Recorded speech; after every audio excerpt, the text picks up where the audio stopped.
Des milliers de tracts dispersés sur la forêt congolaise. Objectif, inciter les groupes rebelles à déposer les armes. À l'est de la RDC, les conflits successifs entre le pouvoir central de Kinshasa et les rebelles ont fait des millions de morts ces dernières années, la plupart parmi les populations civiles.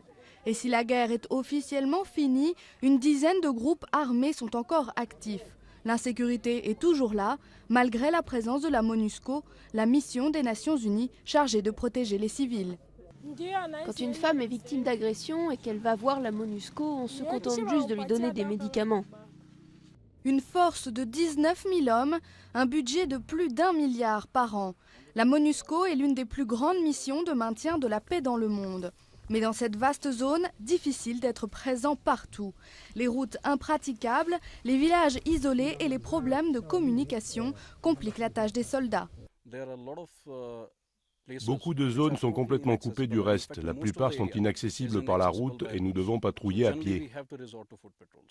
Mais plus encore que la nature du terrain, c'est le mandat lui-même qui semble mis en cause.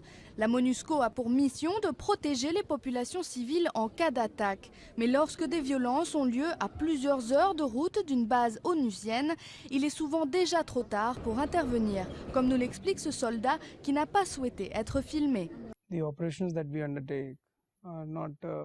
Les opérations que nous menons ne sont pas proactives, elles sont réactives. Je ne peux pas lancer une opération comme cela. Il faut que ce soit en réaction à l'action de terroristes ou d'insurgés. Nous avons les mains liées.